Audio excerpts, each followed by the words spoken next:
Welcome back to our second presentation now for Chapter 1. And in this presentation we will be discussing goal setting and learning how to create well-written goals. And then we'll discuss a little bit about the time value of money. When you study highly successful, highly effective people, almost to a person, you will find that they are very good at setting goals.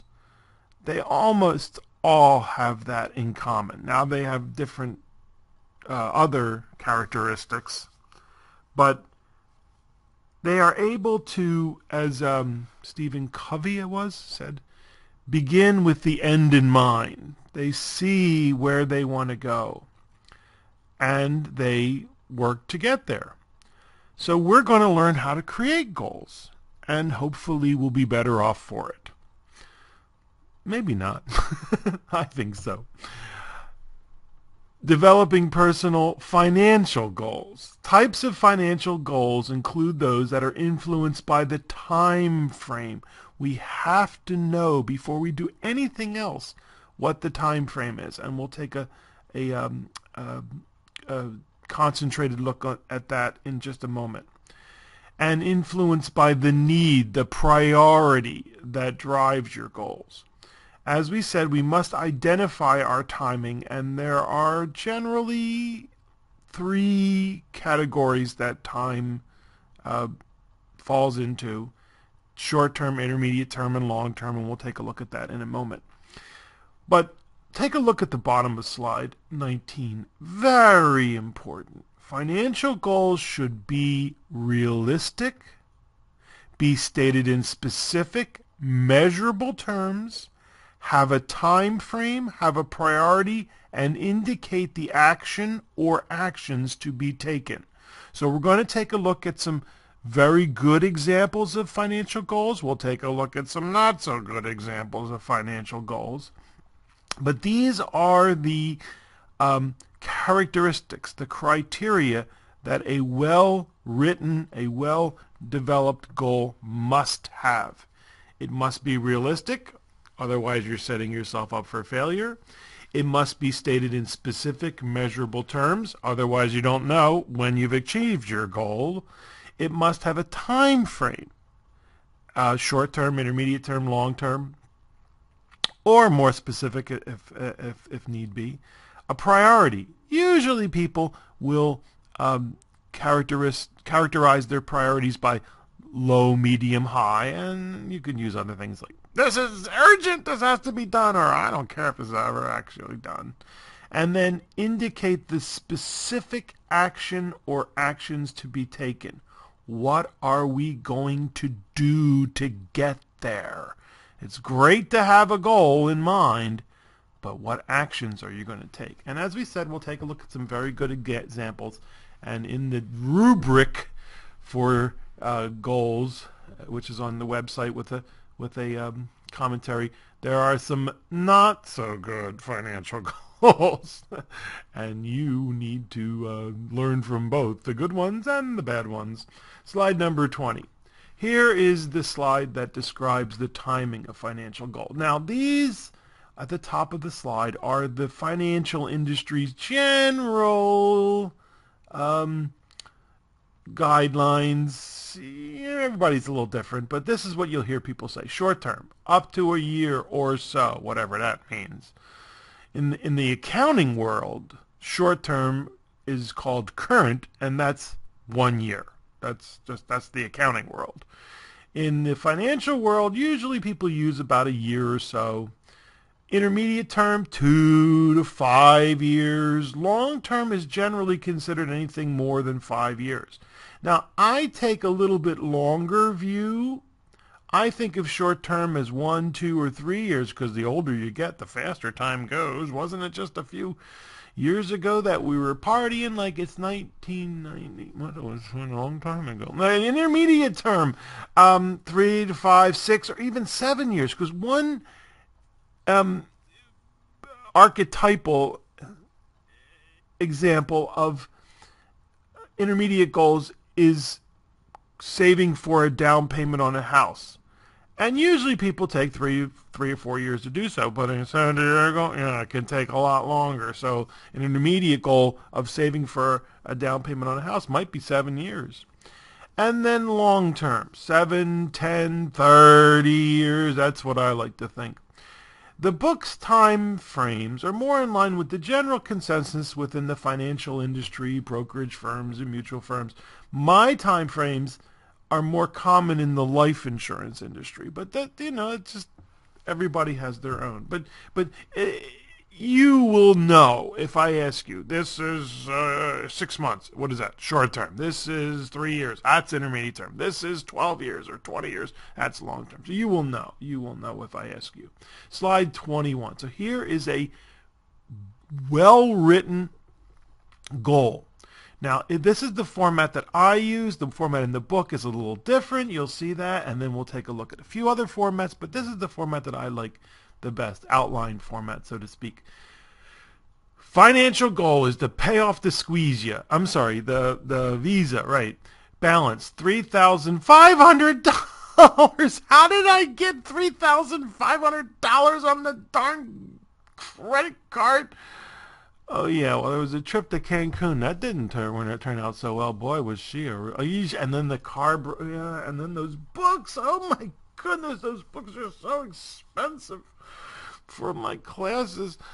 Yikes. Is it easy to get $3,500 on your squeezia? Oh yeah, the the culture is definitely geared toward getting you to get that balance way up there. Is it easy to get it off? No, it's not easy to get it off. So we're setting ourselves a time frame of 12 months. What time frame does this belong to? Right, short term. That's short term. Actions to be taken. Reduce dating and clubbing to twice a month. You mean I gotta stay home on a Saturday night? Oh, cancel the cable service and the mobile phone. Oh no, you millennials would never do anything like that. Oh, you'd rather lose your air. Stop buying coffee at Starbucks. They're geniuses. You take a cup of coffee, cost them about $1.25 to make, and they sell it for $5. Geniuses. Pay extra $300 per month. Priority high. This is a high priority. Want this monkey off our back. We said it's a short-term goal, 12 months. How would we measure the success of the goal? Can we easily measure? Sure. If in 12 months the balance is 0, congratulations. Now, the last question is something that's very difficult for anybody but yourself to answer. Is the goal reasonable? You understand? Yeah. Is the goal reasonable? For some people, yeah. People who love to spend $200 or $300 going out on a Saturday night, well, sure. There are people who do that, folks. It's not hard to do. It's not easy to do. It's not hard to do. It's very easy to do if you love the high life. And so can you do it once a month, right? Or twice a month? Yeah, so maybe if it is reasonable for others. Some other people might say, are you out of your mind? Where am I going to get an extra $300 a month? And so what's reasonable is what's reasonable for you. Slide number 22. Save up for a home theater system. Amount needed $2,000. Now that might sound not like a lot, but do you really need a whole lot of money to buy a home? Not anymore. The electronics have come down quite a bit. Now you could spend a whole lot more, folks. Sure, you can spend, but for $2,000, you can get a pretty nice little system. What's our time frame? 12 months. Right, short term. Actions to be taken: take a part-time job at Home Depot, and put $150 into a special savings account at the bank. Priority medium. Now, does this sound like a typical United States of America citizen goal? No. What would the typical American do? Ooh, yeah, just slide that little card. Ooh, slide it ever so slowly.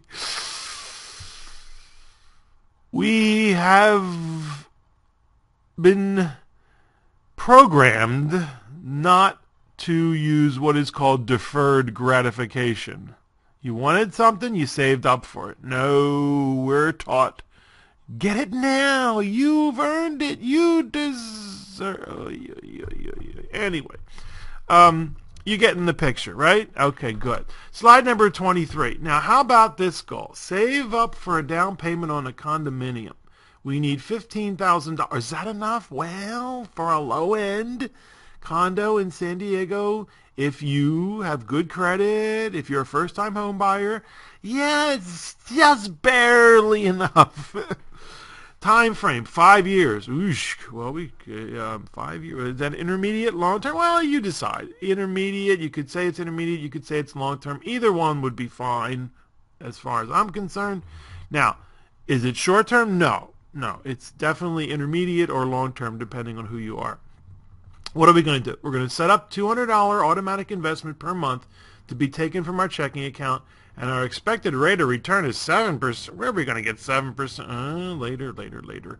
Priority high. We want to be in a condo in 5 years.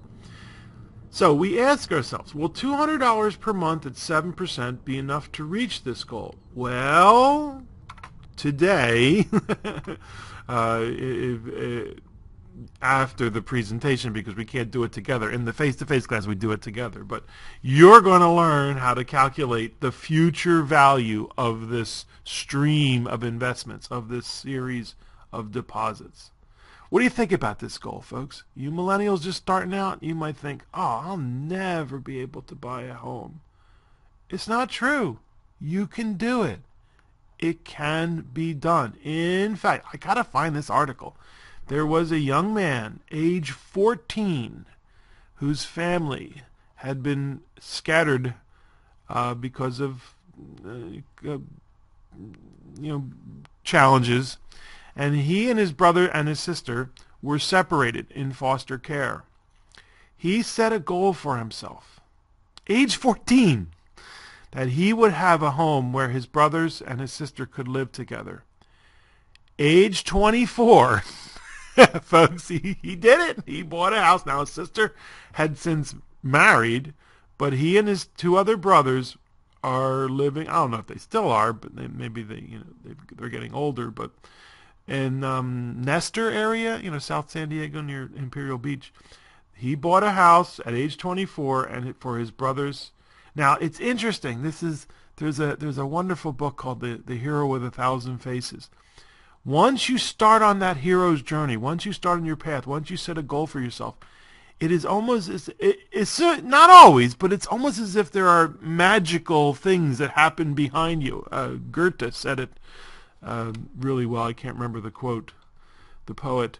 And sure enough, as he built his nest egg to get for the down payment, things just seemed to fall into place for him. The story was taken up as he was trying to put down the down payment, and folks at Home Depot donated all these things to fix up this house. It's a great story. I got to find it and find a link. It was in the San Diego Useless Tribune a few years ago, Union Tribune. So I'm going to find that. I got to write that down and do that. Okay, now let's take a look at slide number 24. This is a non-financial goal, and you'll see the assignment sheet, and there's a commentary.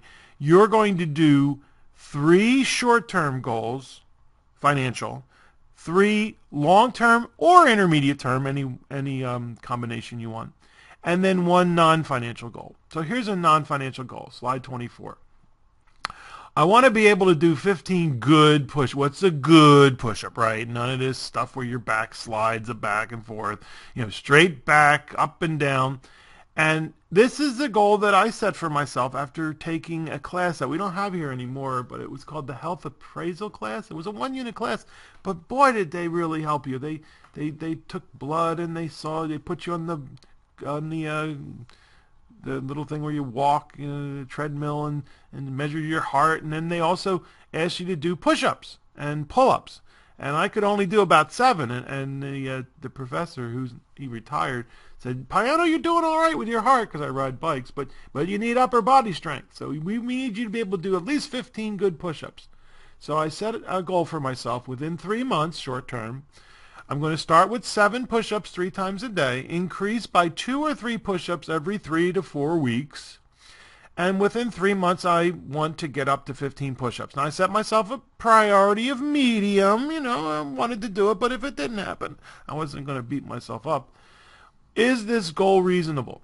Well, for many people it will be. For others it might not be. You need to talk with a health pro to see if it's right for you. But I was able to achieve my goal, and I was very proud of myself, and everything was just fine. And then all of a sudden I had a shoulder injury. Had nothing to do with the push-ups, something completely different. And what happened? Well, there you go. The best laid plans of mice and men and push-ups. And so it took a few months before I could start doing push-ups again. And this is what life is like, folks. There are goals that we set for ourselves, and we achieve some and we don't achieve some, and we learn and we have to go back to the drawing board. But the sad thing that I find with people is that they will say, well, someday I'm going to do this, someday. And that's fine. That's the dreaming stage. That's great. But how are you going to actualize it? How are you going to make it real? That takes a little bit of work, doesn't it? So we set some short-term goals for ourselves, and we are very happy. We love those short-term goals because they help us gain confidence. We set intermediate term and we set long-term goals, and we write down the actions. What are we going to do? The specific actions that will lead to the goal and the priority. Great. Good. Now, here is an example of what I call checking for comprehension. In the face-to-face class, I give out these little A, B, C, D cards that people use to raise what they think is the answer to the question. In this university, they have these little electronic clickers that you just press the button and it shows up on a big screen. We don't have that. We don't have that budget. So so we use low tech. Obviously, if you printed out the presentation, you know the answer because it shows you. But if you're watching the presentation, you're going to follow along here. What do you think? Which of the following goals would be the easiest to implement and measure its accomplishment? A, save less, spend less so we can save more each month. B, save $10,000 for a down payment on a condo.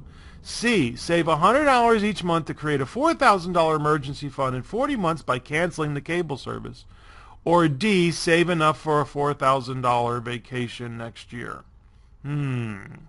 Well, if you ask people, often what they will do is they will say, I like A, spend less so we can save more each month. It's not right. In fact, that's the worst example right there. How much is less? How much is more? When do we know? How will we know? When will we get there? We can't. B and C are better because they give us specific measurable goals. In case of B, $10,000. In case of D, $4,000. And D even gives us a time frame, next year. But only C is the one that tells us what our specific goal is, how long it's going to take us to get there, and what are we going to do to get there. So you're going to be submitting your goals via Blackboard, and I'm going to be writing back, be specific, be specific. And then I want you to redo them, folks. I don't want you to say, okay, I'll accept the 4 points out of 10. No, I want you to redo them. I want you to get them right. We want to be good here. So study this one slide and look at the rubric too. The rubric will really help you also. Okay? Now, we ask ourselves, what is the financial goal of most Americans? United Staters.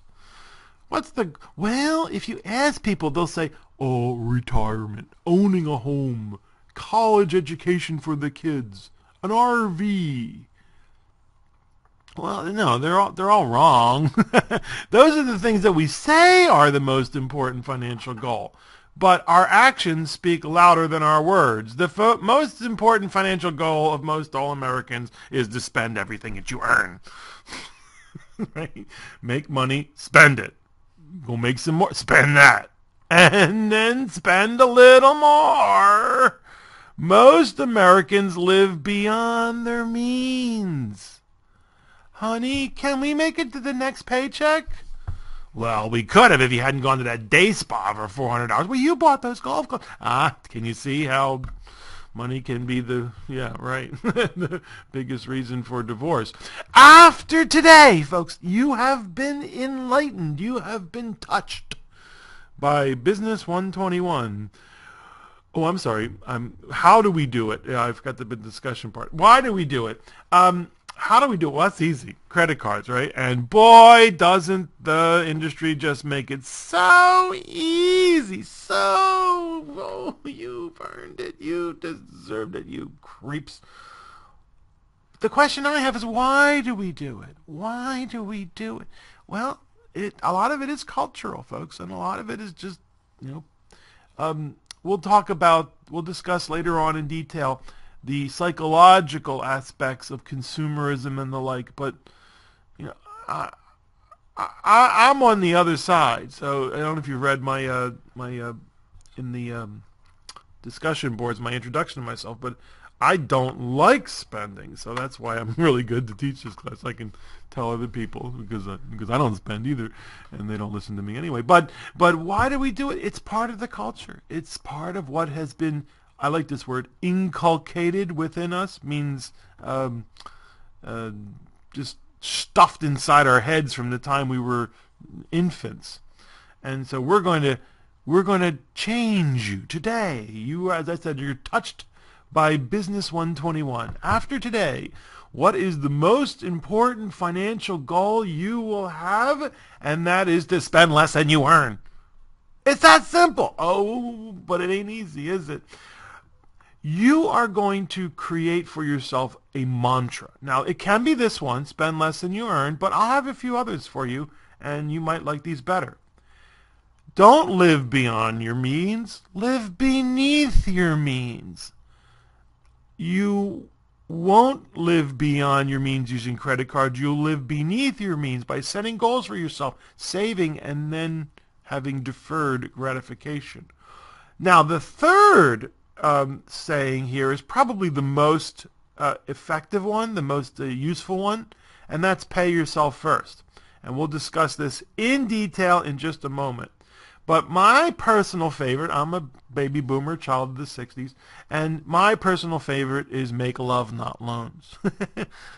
Yeah, I like it. I use it. In fact, you're going to use one of these. I don't care which one you use, but you have to internalize one of them. Write it on the back of your eyelids. This phrase, spend less than you earn, live beneath your means, pay yourself first, make love, not loans, will be your mantra. Now, what is a mantra? There's often a lot of hype around these things, but really all a mantra is a sound or a visual representation. Sometimes there are physical mantras, walking mantras, and meditations. And what they are vehicles to move your mentality, move your physical awareness to a different place. So when you are confronted with the 10,000 images every day, I have a hard time believing this, but that's what the media people tell us.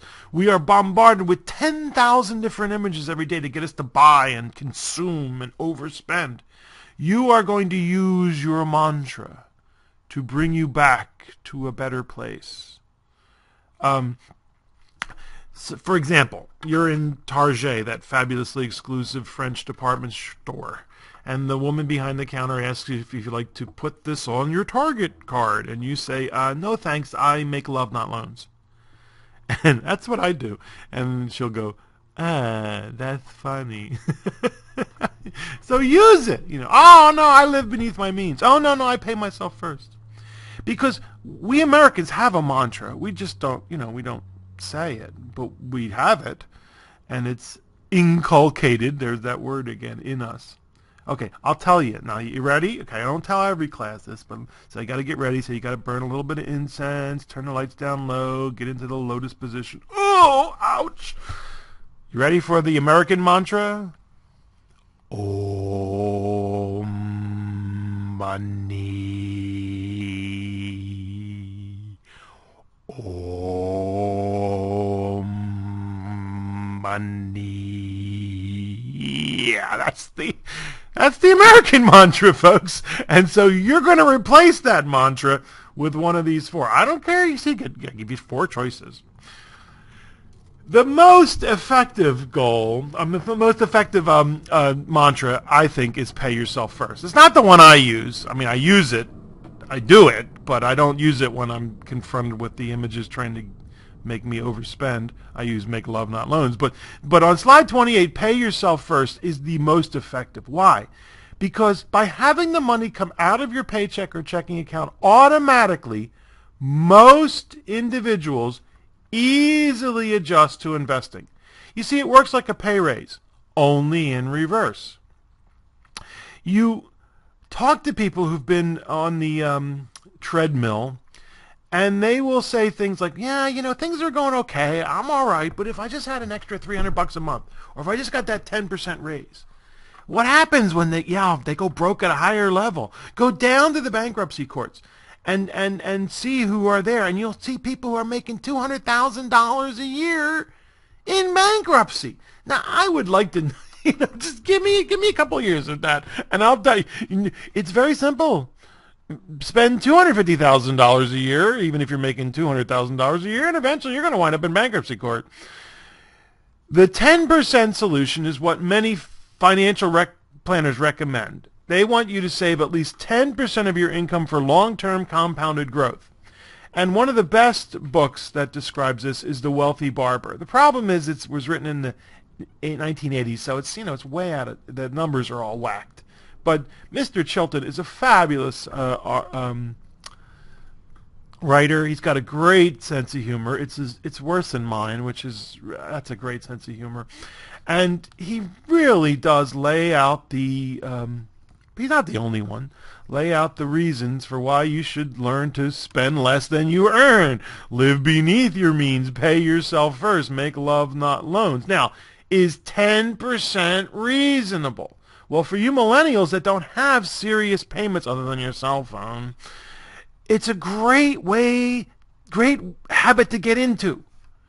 But for other people who are already out there, got the car and the rent and the orthodontia, and they look at you, 10%? Are you out of your mind?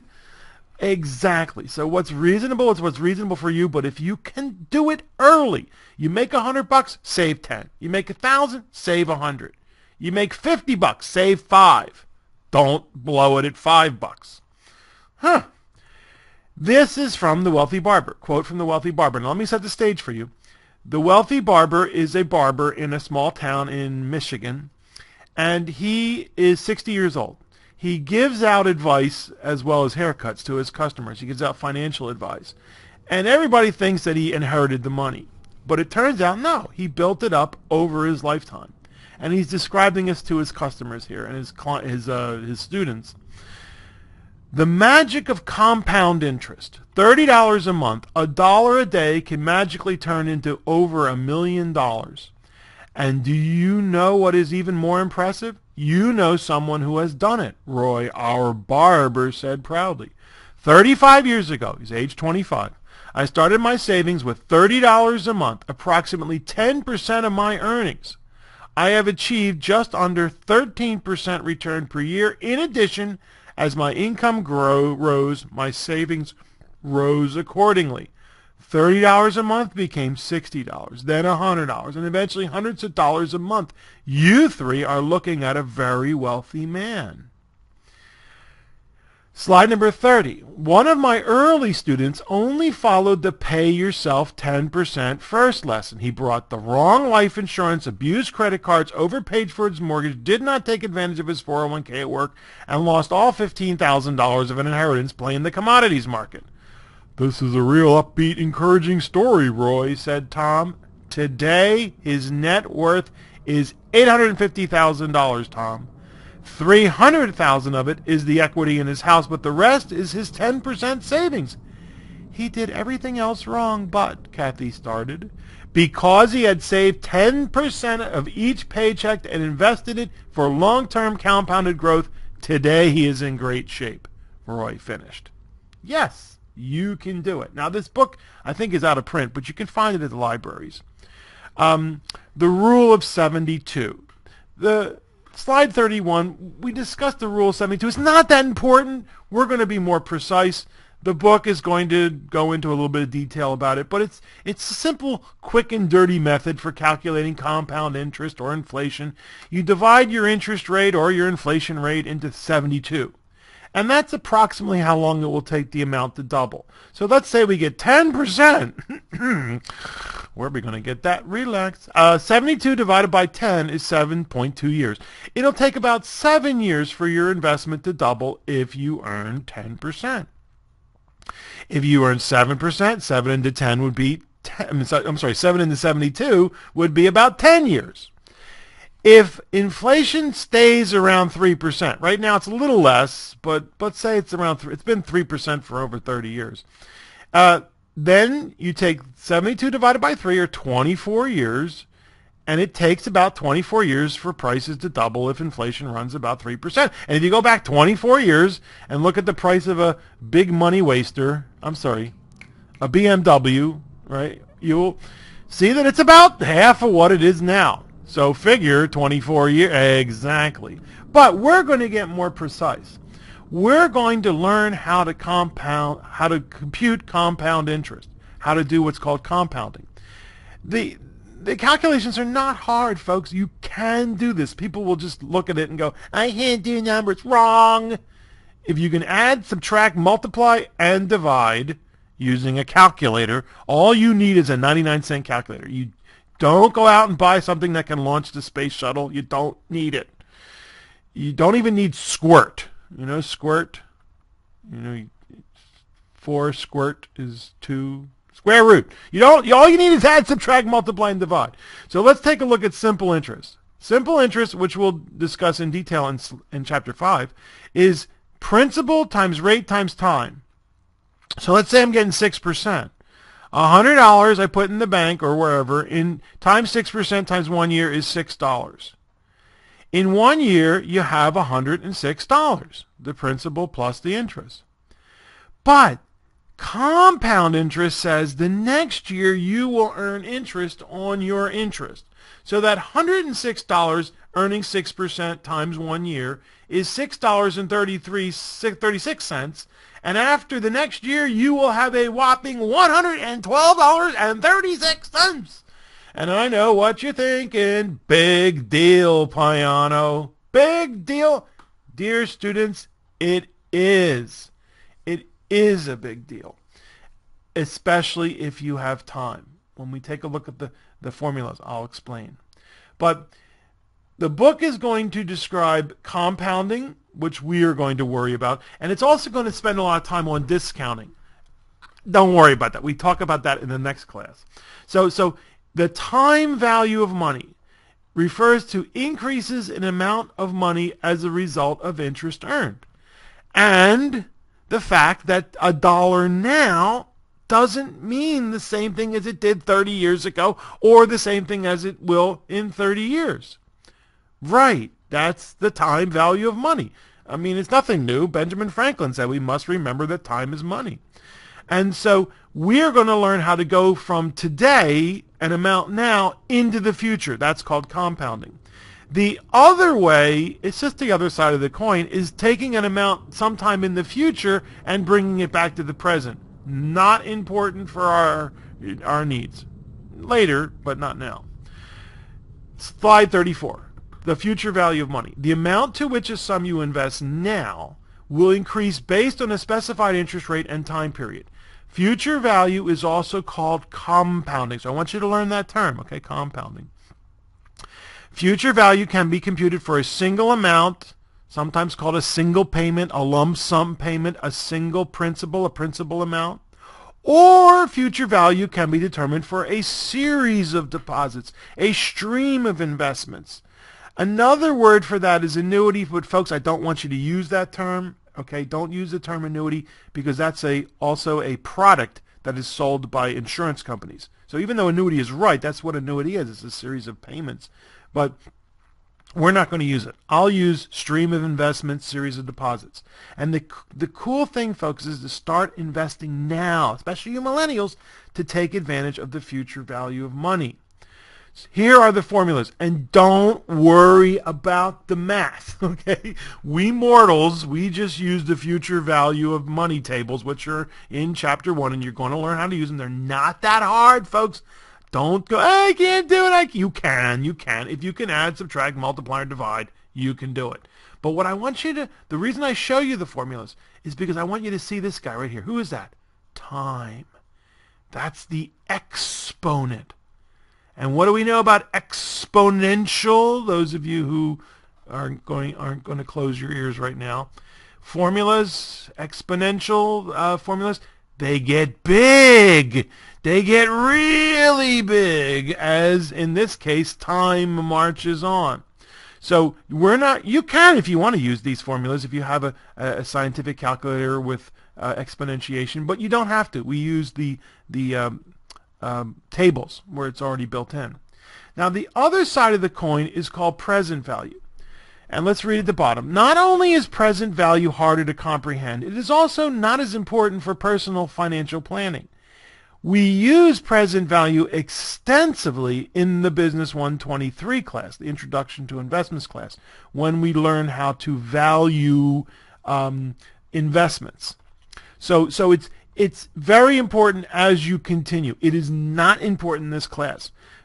So let's just quickly breeze over it because I just want to show you one little thing.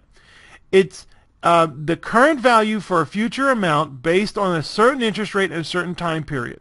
So money we're going to get later on that we are trying to give a present value today. And if you don't understand what I'm saying, forget about it because we're not going to ask any questions about it. It's also called discounting, and again, it can be done for a single lump sum or a series of withdrawals. But here's what I want to show you. Slide number 37. What I want to show you is that it's the same formula except it's the inverse. The exponent is now underneath the divide symbol, into the denominator. And when the denominator gets large, what happens?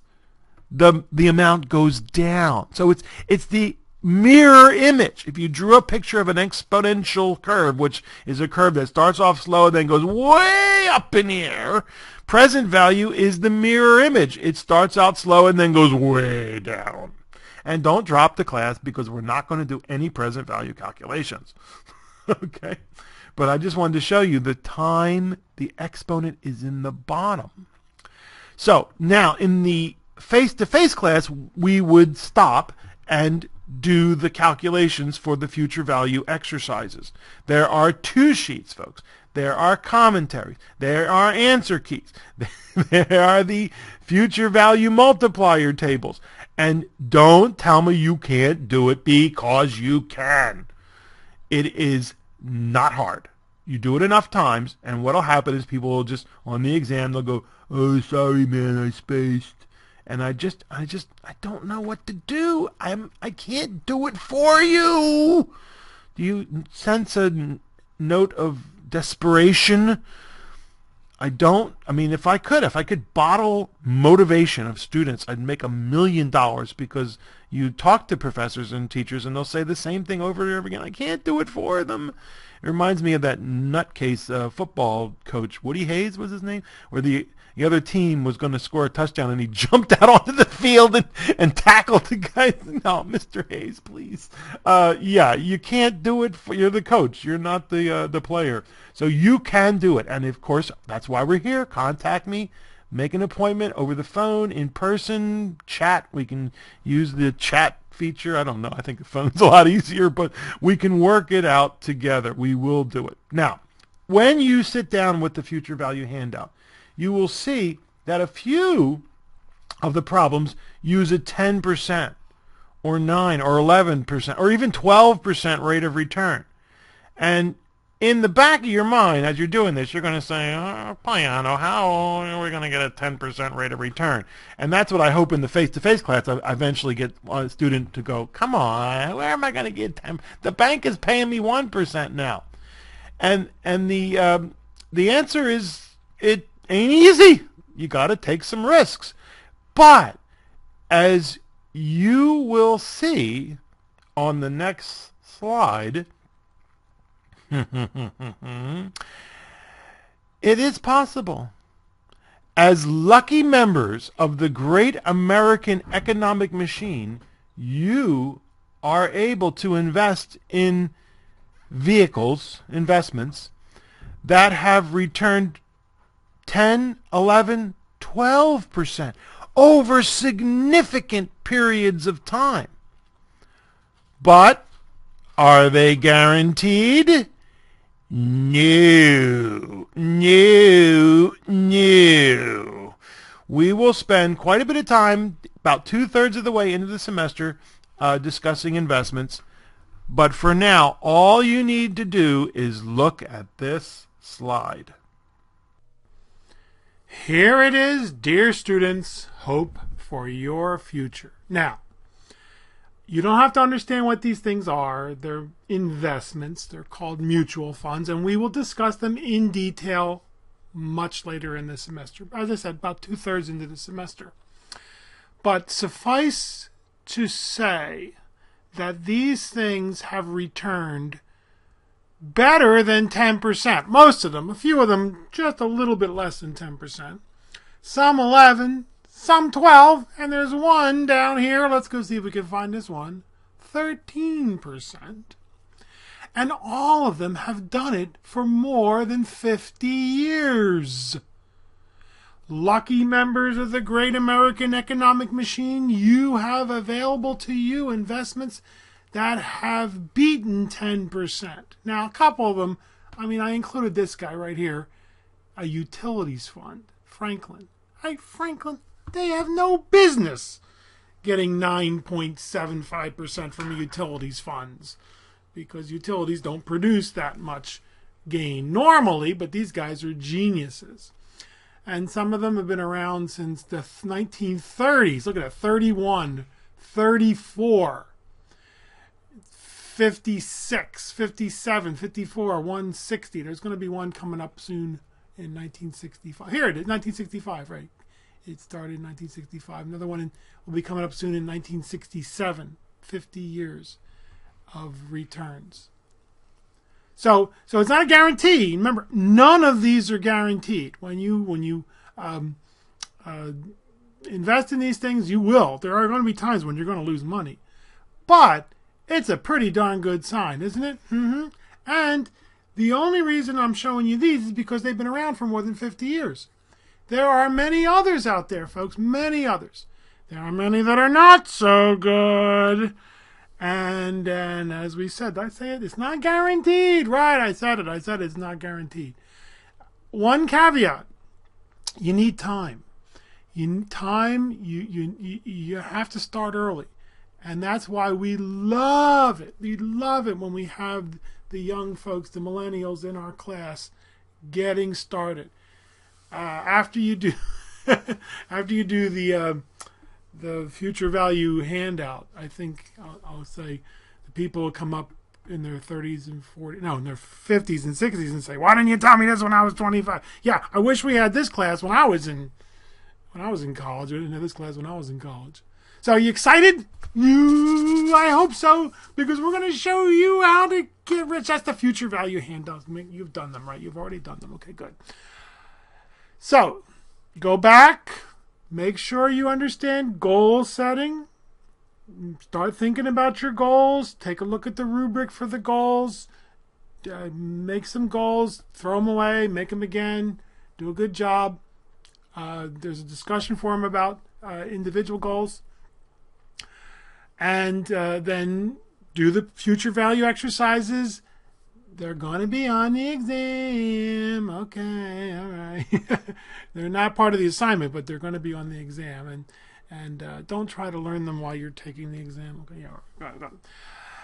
And then we will see you in our next presentation, our last presentation for Chapter 1, where we will discuss the career aspects of financial planning and take a look at the most important financial decision you will ever make in this lifetime.